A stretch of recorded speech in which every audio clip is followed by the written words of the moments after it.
Hey everybody, we're back. Finally, I'm going to be covering my full spoiler review of Black Panther Wakanda Forever. Now, excuse me, I'm starting, I woke up today feeling a little stuffy, so just, bear with me.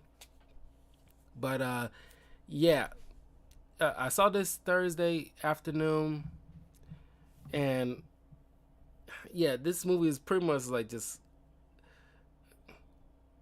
is just grief was like a whole entire thing. But the first uh it's like almost 10 minutes of it, it felt like almost like it was a pretty much like a funeral, which I can't say I'm totally surprised. Like, we all knew they had to address the passing of Chadwick Boseman,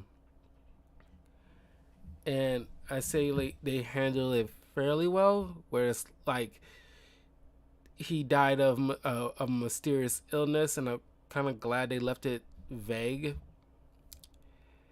And yeah, I mean, this movie, like, I enjoyed the hell out of it. Although, still not as good as like the first one, but it's still like pretty dang good. Well, the first one I think was a little bit more focused on T'Challa and Killmonger. This one seems more of like an ensemble piece where you think Shuri will be like the main focus, but like everybody gets the focus.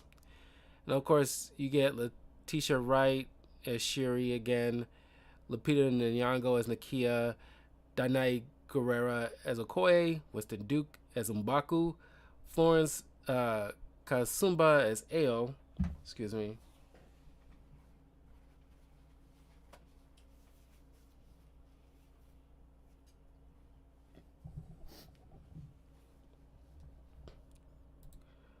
Uh,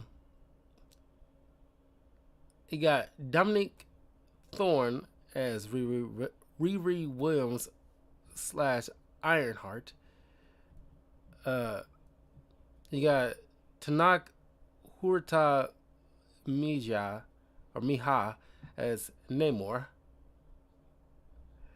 Um, and of course, you got Martin Freeman again as Everett K. Ross, Angela Bassett as Ramunda, and which I did not see coming, Julie. There's two people I did not see coming in this film. Uh,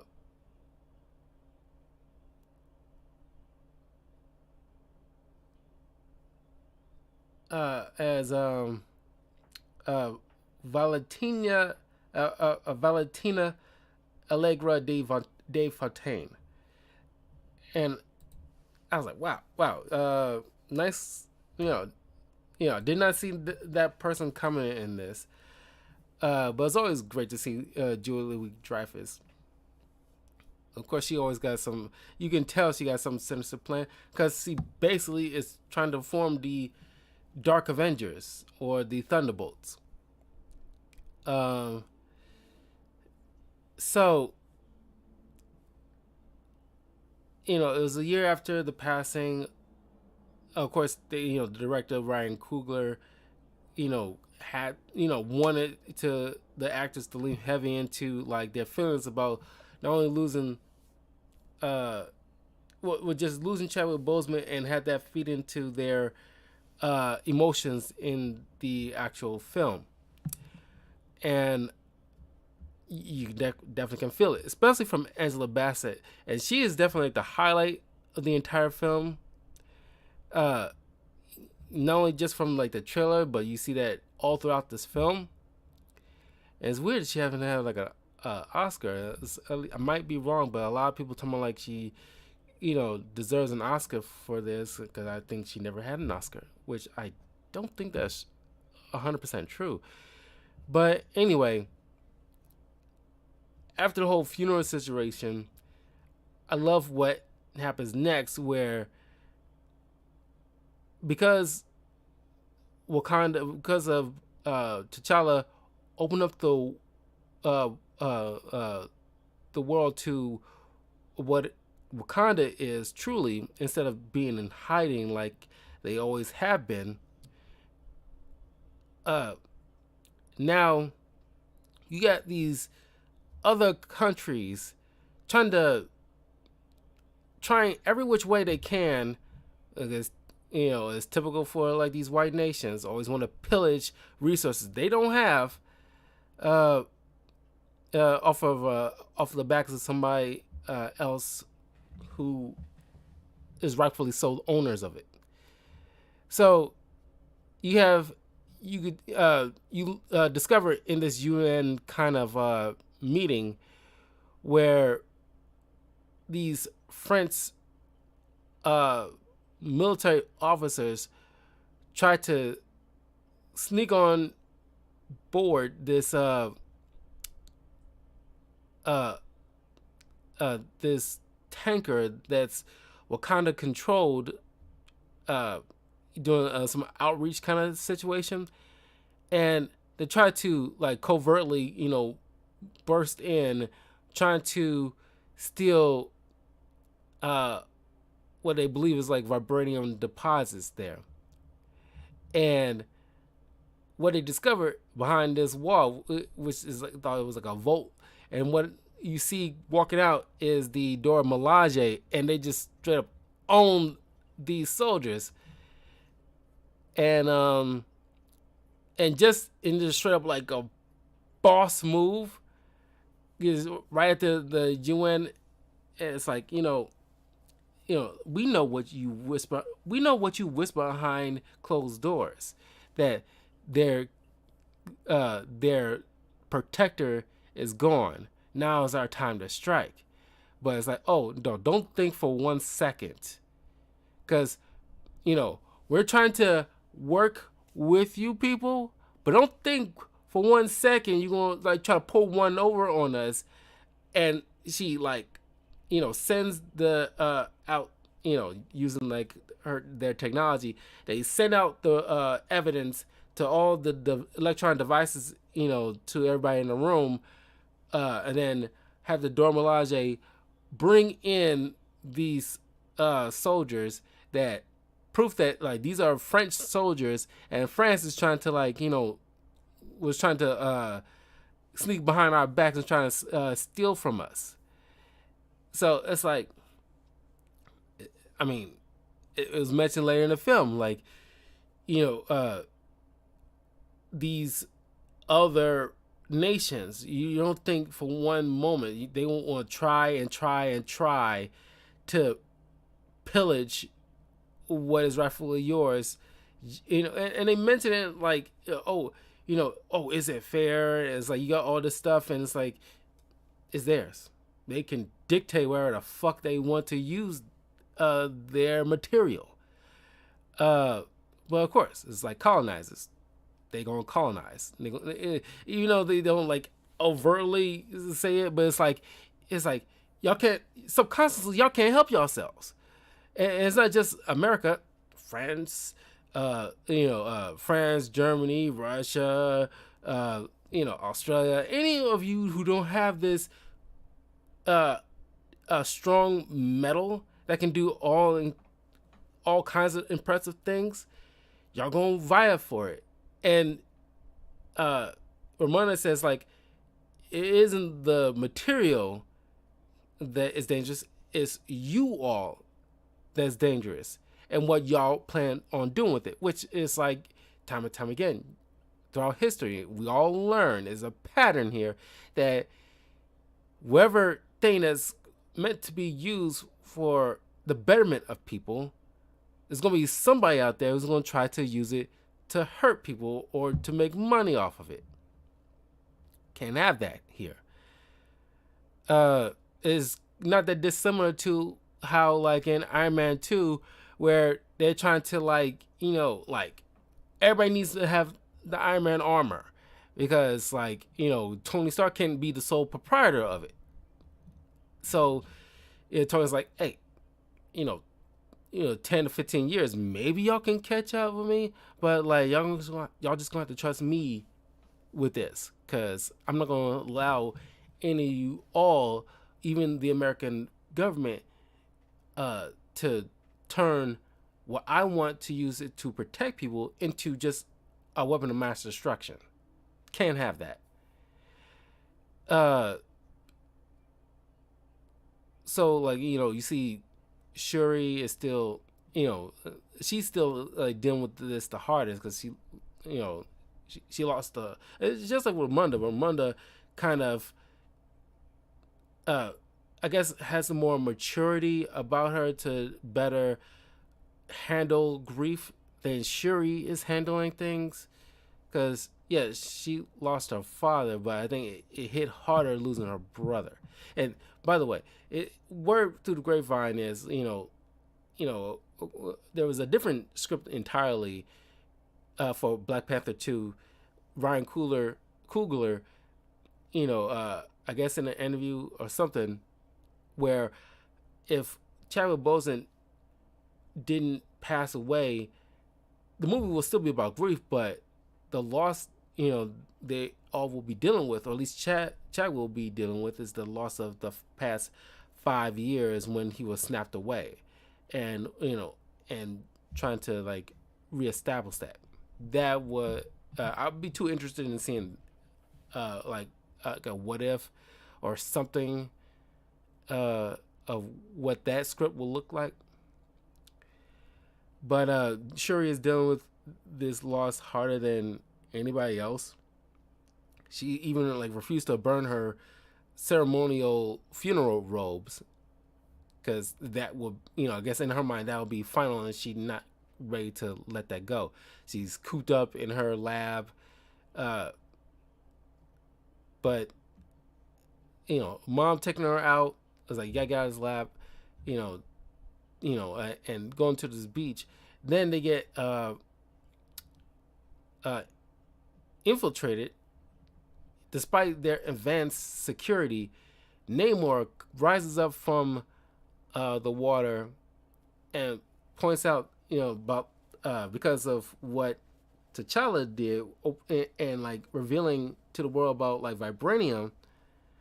Now you got all these governments, especially one that has some type of vibranium detection machine that was invented by some scientists that he wants to kill in order to prevent any future inventions of this detector, which you later find out like, oh, that's not what she initially wanted, because Riri Williams, she invented it, but that's not like what they used it, in a different way than what she initially was privy to. But excuse me. But I just want to say, like, I love the actor playing Namor, and I was kind of hoping, like, yeah, like, please don't. Here's a couple things I want to lay out right in here and now while I'm thinking about it. I didn't, and yet I did kind of want them to like, not mimic what we saw from the Aquaman movie.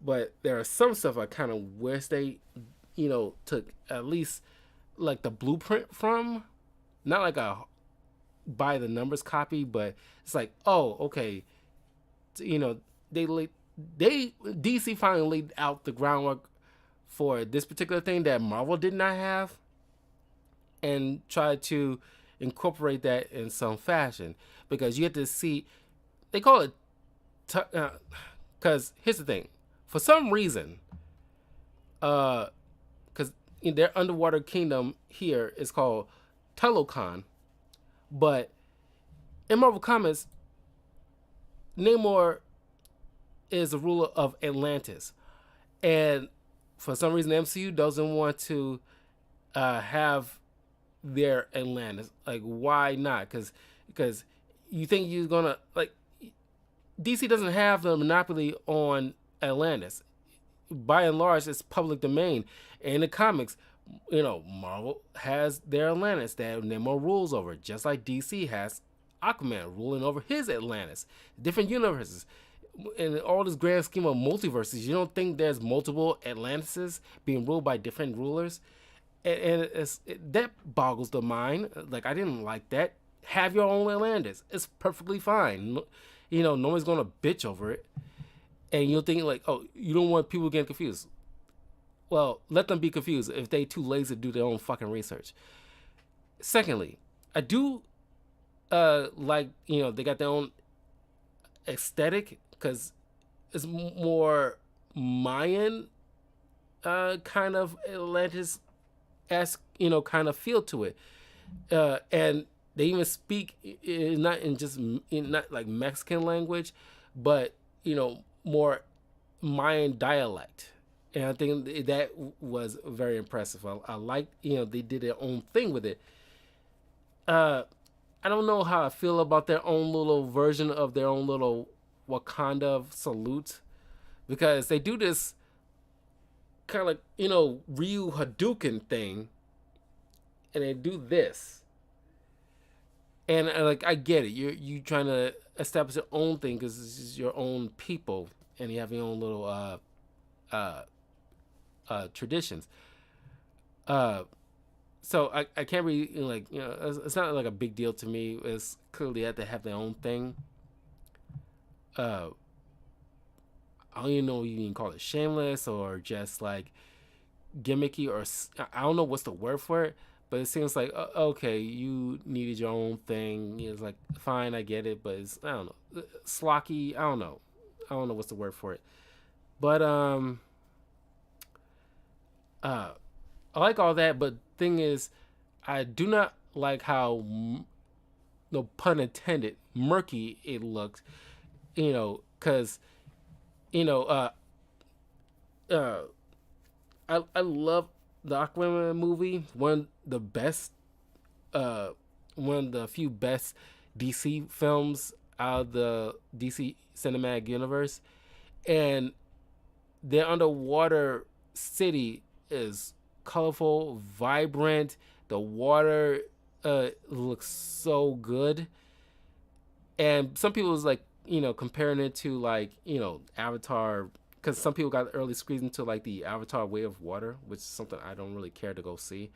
But I can't really judge this movie. Excuse me.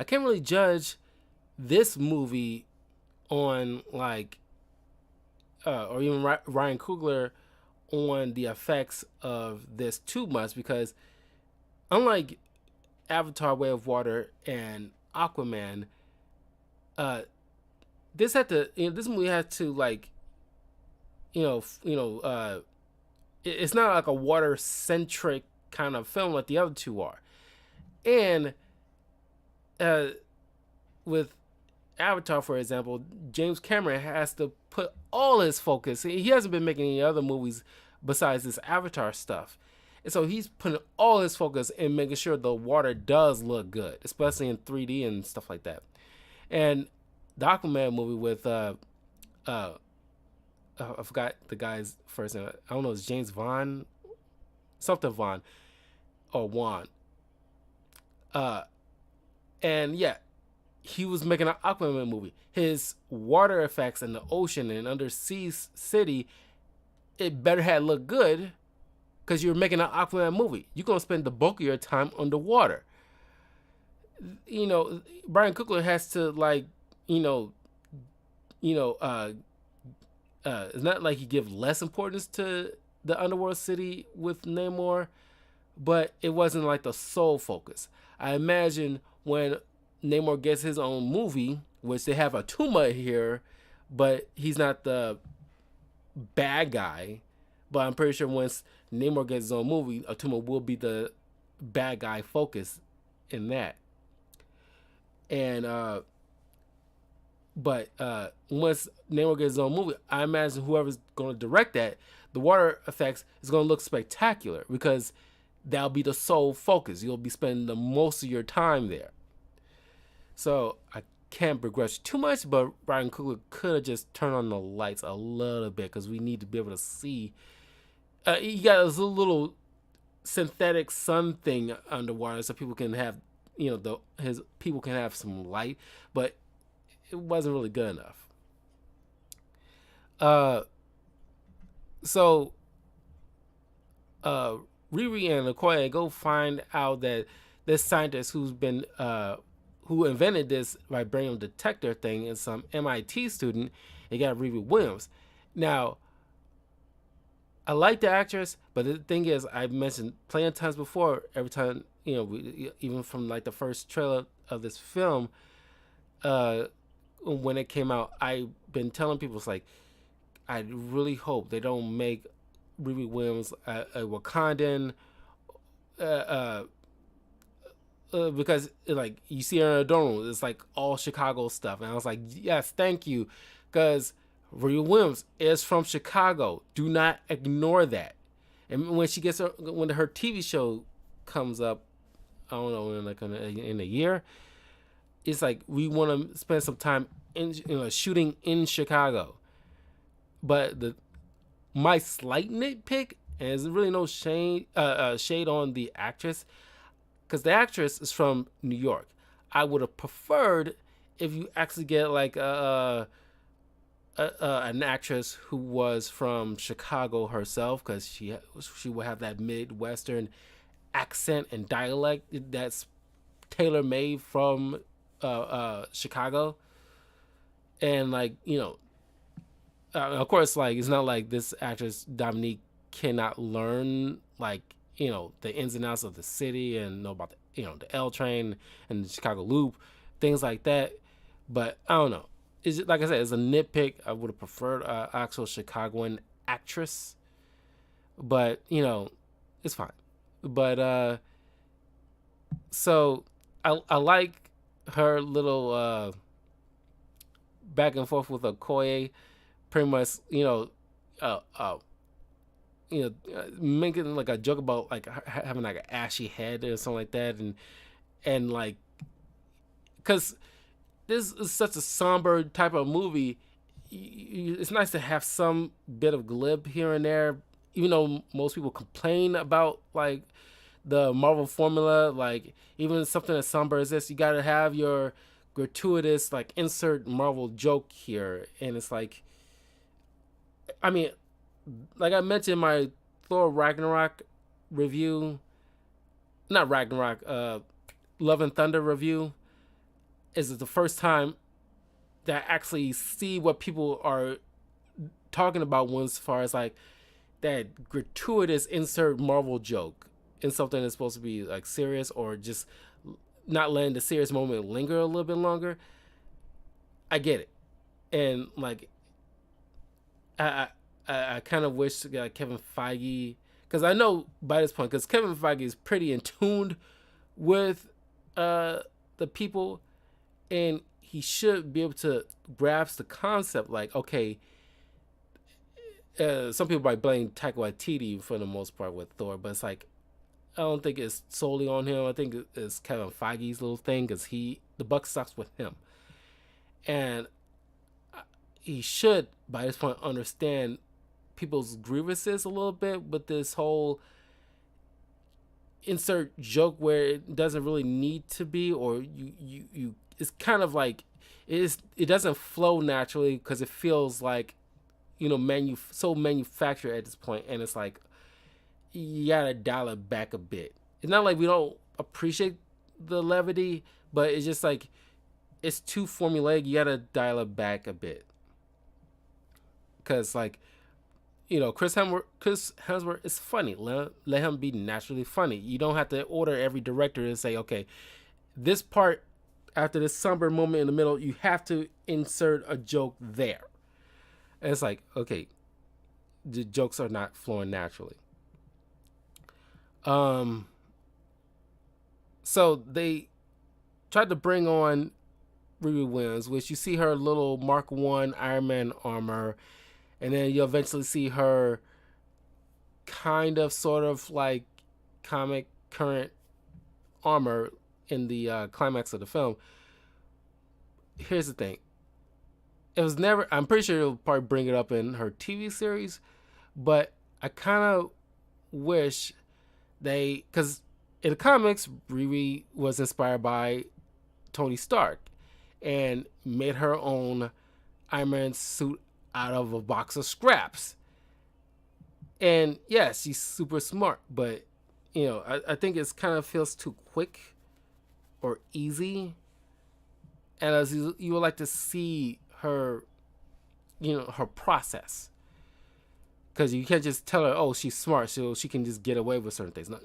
You didn't do that with Tony Stark. You see, like, Tony Stark showed his work, and you want to see Riri Williams show her work, so that way we can easily buy in later installments when you see her in other films when she's able to do this and that and the other. You can like, okay, yeah, she can do that. Why not? Yeah, because we see her do it before, and you can be able to buy it. Uh, uh, so I doubt you get because in the comics, for at least a brief moment, you get this AI Tony Stark, but which was later replaced with an AI version of her friend who got killed in gun violence at a picnic, along with her stepdad, which is like in the comics. They allude to that a bit here in a garage scene, but I'm pretty sure it'll be more flourished in her TV series. So they get chased down by the CIA, but later the Atlanteans show up to try to eliminate Riri Williams. Now, I don't recall them like giving the Wakandans like a time limit. If they did, they kind of just show up preemptively just to neutralize this kid. And now, some people have like a few issues with Namor.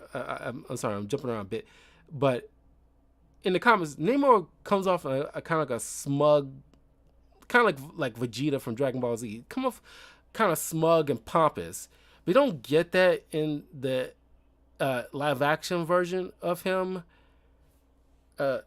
which is fine. You can tweak that a bit and it kind of works, but he doesn't come off because Namor is kind of pompous, and you don't get that with this actor because the actor need to have at least a little bit of pompous to him, but he seems too more sympathetic of a.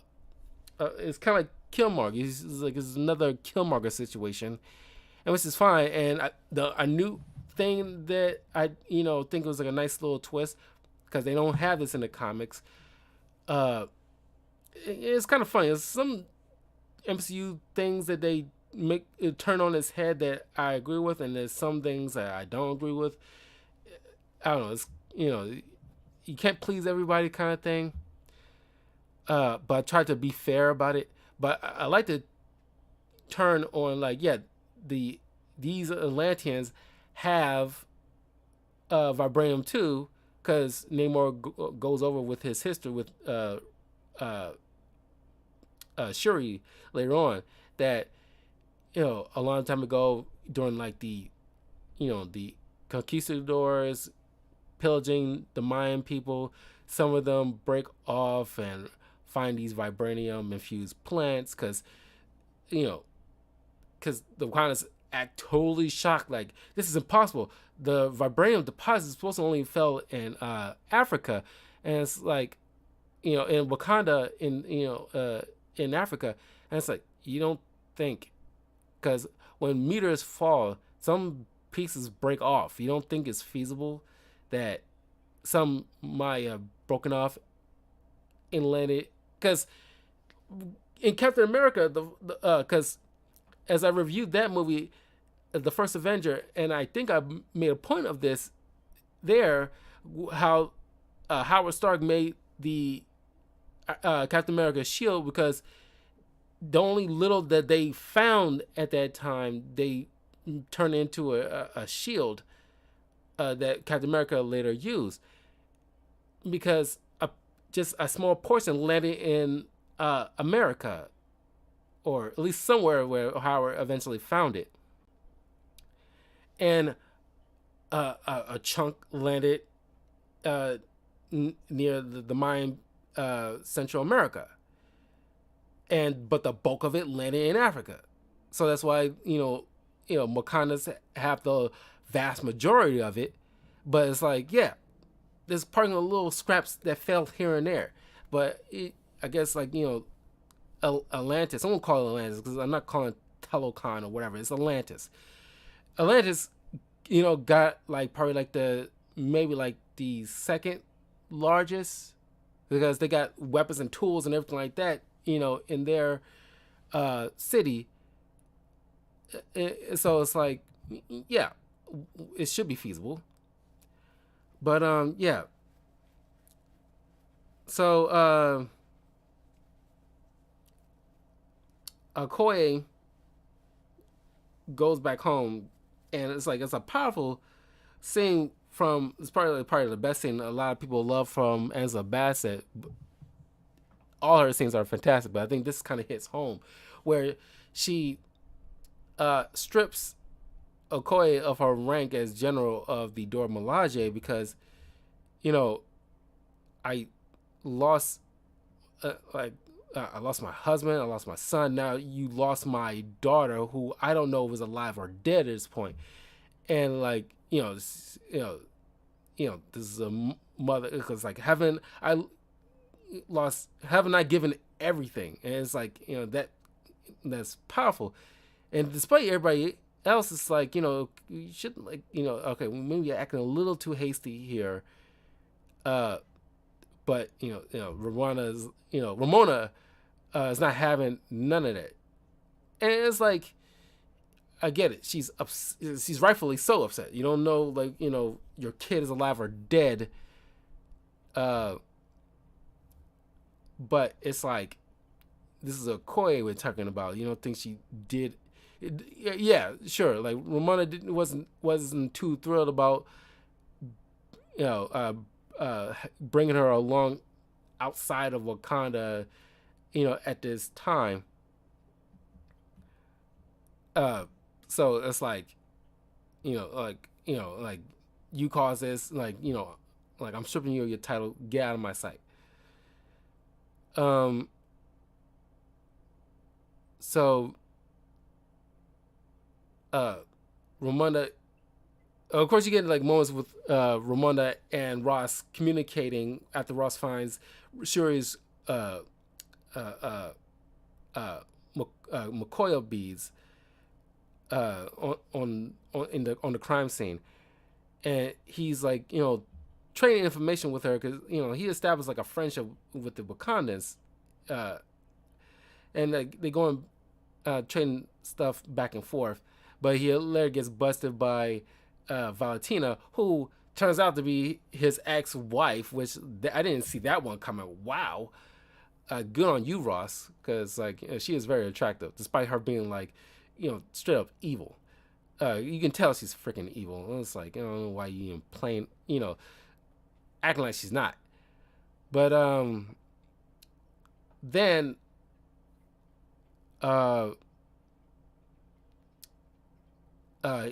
he later gets busted, then arrested. But in the end, Okoye rescues him. So who knows where Ross takes, because where Ross goes after this point, because he pretty much like kind of a fugitive from America. So he's pretty much probably hiding out like Bucky in Wakanda at this point.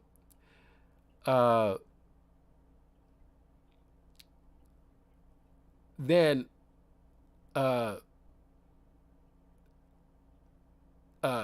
Ramonda goes to Nakia, who's been living in Haiti since the whole snap situation had happened, and using her spy skills, she infiltrates and rescues Riwi and Shuri from Atlantis, and then they book it. In the process, Nakia ends up shooting and mortally wounding one of the uh, Atlantean people, which Namor puts as an act of aggression.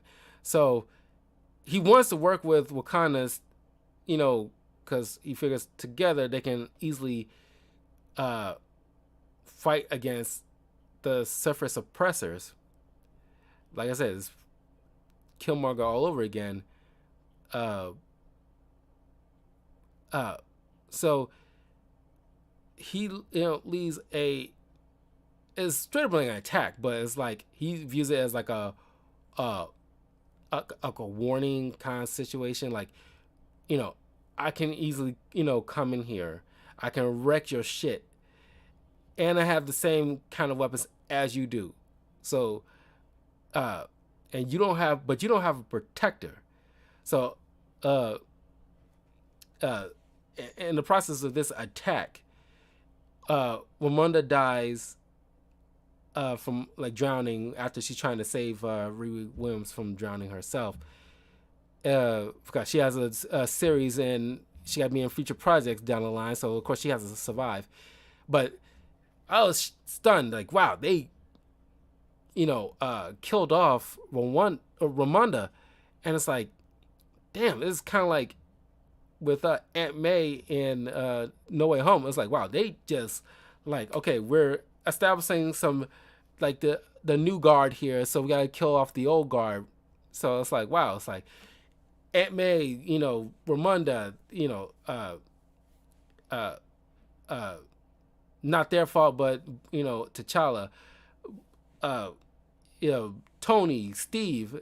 It's like a lot of people are just like, okay, we gotta give away the old guard and make way for the young Avengers, which I'm still shocked they haven't like Isaiah Bradley's kid from the Captain America and Falcon and Winter Soldier TV show. It established like this guy, I forgot what he's supposed to be called. I think Patriot or something. I don't know. And Isaiah Bradley's grandson, I think, supposed to be a grandson, I guess, because he's kind of old, so he should be his grandson. And you got like Riri, and then Stature with Ant-Man. Then you got Riri Williams, possibly Tony's actual kid. Who knows? You got like Moon Knight. Obviously, Spider-Man will eventually be bringing on Miles Morales at some point down the line, or at least hinting at him, or just actually seeing his face in the next Spider-Man film, more than likely. Then eventually X-Men, and eventually, I think X-Men's gonna be after the Kang Dynasty Avengers film. I think we'll start working on the X-Men, but next phase will be like introducing the Fantastic Four and Doctor Doom. Then you got Miss Marvel. All this new guard gotta be rolled in. But so Riri, I mean not Riri, but Shuri invents a synthetic version of the heart-shaped herb, because there's no there's no more left after Killmonger burnt it all. So she goes through the ceremony, takes on the synthetic heart-shaped herb, and you get to see like the ceremonial the astral plane, but you think you get to see her talking with her mom, because obviously you can't talk with her brother, but this is another shock that I did not see coming. Killmonger, Michael B. Jordan, shows up sitting on the throne, and like everybody in my theater was like, oh my god. It's like, you talk about like a surprise, and it's nice that MCU can still surprise us every now and again and keep things very close to the chest, because like as soon as you just like turn around, you expect like the mom, it's like, and he just sitting there acting super cool sitting on that throne, and it's like, uh, uh, and she's like stunned, like, why would I be seeing you? And he points out, well, cousin, like, you and I think alike. Because your brother was too damn noble. Your father kept secrets, and holding on to his like old ways. Like, so what are you gonna do? Are you gonna be noble? Or are you gonna get out there and handle your business? And it's like, God, this dude is an incredible actor. God, it's like, God, I do not want to like you because you're a freaking psycho. But God, you're a good actor. God dang it. But it's like, I love that delivery of his. Like, are you gonna be noble? Or are you gonna go out there and go handle business? Are you gonna handle some business? And it's like, and then she wakes up and she got the powers and everything like that. And she got her own Black Panther suit. And so, with M'Baku being her like advisor now, at the request of Ramonda, in case something happens to her, because it'll be up to Shuri to like lead the people at that point. But which is ironic because M'Baku, compared to from the first film, he's a little bit more vying for like peace, because just like with Nakia, because the kid keeps asking her like, who did you see? And she refused to answer that question. Obviously, she doesn't want like people worrying about possibly her mental state, more than likely. But it's like, I don't know. But it's like, obviously there's something going on with like Shuri's mind, possibly because she lost her father, which is heavy, but she had her mother and her brother to lean on. Then she lost her brother to a disease that she couldn't fix in time. Now she lost her mother to a guy who's want to attack, who attacked her home. So like all of that is like it's probably weighed a lot on her mind at this point, and she emotionally she just like she by the end of the movie she's grieving, but that stuff is probably not going to completely go away, but she's at least trying to manage it. At least, it'd be interesting to see. Imagine we won't see her until like the next Avengers film, but I don't think it's completely gone away. So they come to they make up like a plan to attack, because they figure out like, okay, he needs to be constantly wet in order to use his powers effectively. If he's completely dried out, he's significantly weakened. And I want to make another note, because not a lot of people think it's like, I guess, pleasing to the eye to see like Namor flying through the air with his winged feet, and it's like, I kind of dig it. It's like, I like, because he darts through the air. It's almost like a hummingbird kind of situation. And it's like, in the comics he has winged feet. It's perfectly fine. And he puts in like, I'm a mutant, even though it's like, nobody knows what that is just yet. And the other time we hear it from in the MCU was from Kamala Khan's friend, and it's like I still don't. That's one of the other things that I personally don't agree with, as far as like a change in continuity from with the MCU, is making like Kamala, changing her from an Inhuman to a mutant, and it's like, that's not. I know that some people say like that's what they wanted to do when she was created, but they didn't have the rights. Bullshit. The comics, did not have the rights. Yeah, like the Marvel comics had plenty of right to still use the X-Men and stuff like that. So if you wanted, Kamala to be immune, just should have done that from the fucking jump. Now we had like 10 some odd years with her being an Inhuman. That's been solidified at this point. I'm sorry, people, but she's a fucking Inhuman. Okay, don't try to backtrack it now. Oh, we got the X-Men now. Now we can do this. No. That's where you got like someone like Kitty Pryde or Jubilee to be your young person eyes into the whole X-Men world. you can easily use Kamala as like your reestablishment of the Inhumans, but done right because you didn't do it properly the first time with the TV shows. Uh, I don't want to go off on a tangent. I already hashed it out in my. You can watch my Miss Marvel spoiler review of the TV series. Mind you, I was a little under the weather, but I still wanted to get out what I wanted to talk about with that. But like, you can definitely check that out. But mind you, I was a little under the weather, so don't begrudge. My I was recovering, but I was still feeling a little bit under the weather. But so just don't mind that. But I hashed it out there. But anyway, so the Wakandans really, and you get the in the Marvel comics, you get in the past few years they established this new thing for the Dora Milaje, these this armor called the Midnight Angels armor, which is cool to see in live action because it was only recently established, not too recently, but at least in the past year or two, as like a newish thing in the comics for Black Panther as like a more of an elite class of Wakandan warriors.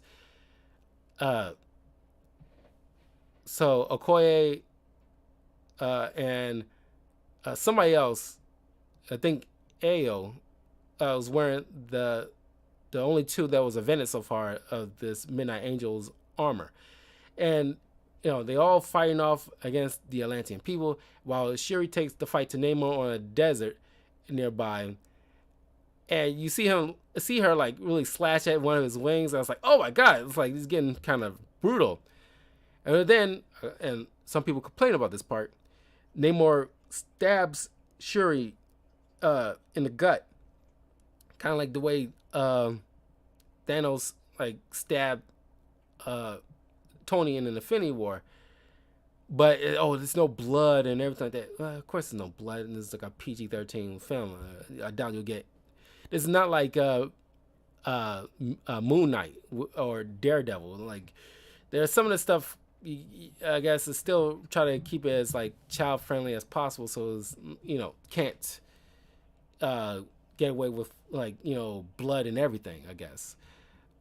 So I wasn't personally too bothered by it, even though it's kind of glaring. It's like, okay, you see her pulling herself off that spear, and it's like you could have at least a little bit of blood there. I mean, like not like like a horror movie level, but it's like show at least remnants so you can like so it doesn't seem like your characters are made of nothing.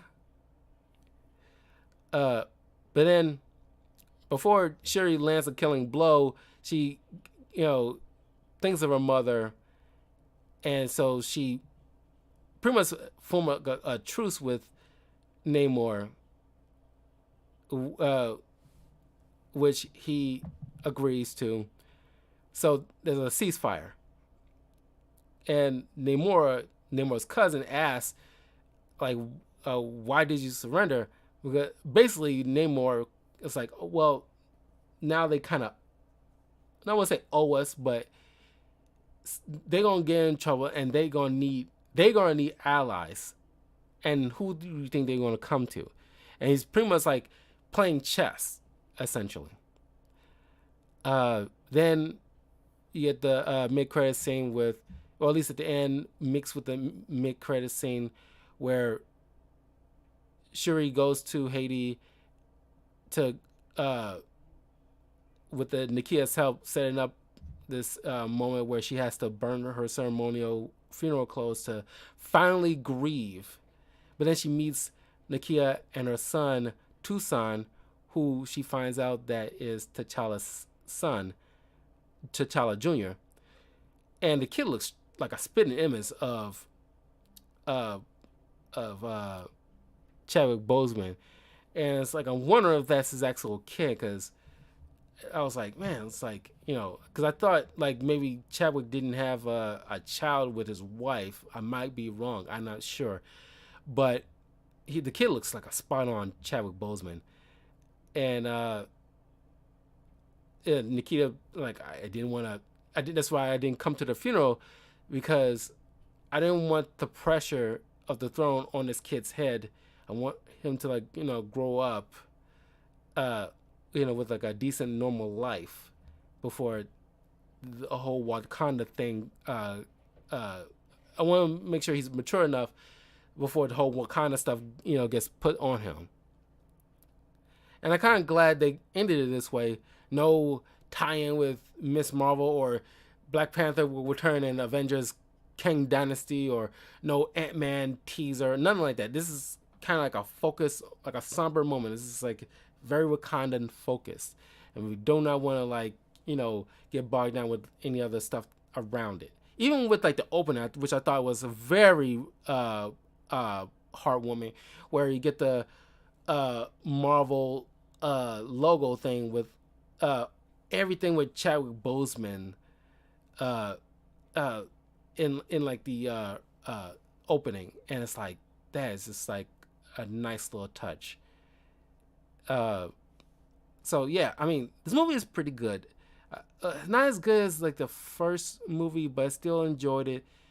I don't know if I'll watch it, that often, because it's I don't know, like I don't like the reminder of like Chadwick Boseman's death, because it's too heartbreaking. I can't. It's just like with like Paul Walker with like the Fast and Furious. It's like some things I just I don't like be reminded of that. It's just like it's just a lot, because I really like that actor. Um, I was a bit on the fence with Shuri being like Black Panther. Yes, I know in the comics she was Black Panther, took on the mantle for a stint, but it's just like I don't know. They could have. There's no right way to do this. Damn if you do, damn if you don't kind of situation. But I think at a certain point when people, I don't know when, I think it was last year, I like to say, where people were saying like, okay, I think it was fair by that point to like, okay, I think it's long enough to where people will be comfortable enough to have like a, still have a black, like a T'Challa, but have Don Cheadle this shit where you can just have hired a new actor to just say like, oh, he just has like a, just looks different, and you could just go on with that. I'm not sure how many people would have been upset by it, or flip effect, how many people will actually be thrilled by it. But it's just like I don't know, because we haven't really spent enough time with T'Challa himself, the character, to warrant a transition to Shuri taking up the mantle. We haven't at least got enough time in T'Challa's shoes to like spend enough time with T'Challa's adventures before we like veer towards Shuri. I might be alone in that. You might not agree with that. That's just how I personally feel. It's not like I hate the idea of Shuri. Not that I'm like being a male chauvinist or thinking like, oh, she can't do it because you're a girl. None of that stuff. I'm just saying we didn't have enough time with the character to warrant. Like we need more time with his adventures before we lean into. It's kind of like with like Steve Rogers. We had enough time with the character of Steve Rogers, Chris Evans aside of it. We had enough time with Steve Rogers to the point where we felt comfortable with the idea. Okay, yeah, Sam take on the mantle and he takes it from there. We didn't have enough time with T'Challa to warrant that with Shuri. But that's just my personal take on it. But yeah, let me know in the comments below what you thought of Wakanda Forever. Like I said, I still dig it. Oh, speaking of Riri, Rihanna's songs, because my hairdresser who did my hair. We talked about this like uh, uh, a week ago when she did my hair. She isn't a fan of the songs, and like at that time I didn't, even though it was released, I didn't hear it yet. And so on my way back home after she did my hair, like I listened to it, and it's like it's okay. I like Rihanna, but it's just like it doesn't hit as hard as in generally like most of Rihanna's music. But also compared to the music from the first film, it didn't hit as hard. And I get it; it's the point because it's a very somber kind of movie. But I don't know, man. It's just like it's something. It wasn't resonating. It it was okay. Uh but it isn't like most Rihanna songs that kind of give me even like the song "Unfaithful" has a somber tone to it, but it it, it hits me, you know. Uh, this one is equally as somber, but it doesn't give that kind of oomph to it, you know. But anyway, I will see you guys in a little bit. I will be doing a uh, review of Food Wars season one and give you my thoughts on that anime. So stay tuned for that, and I will see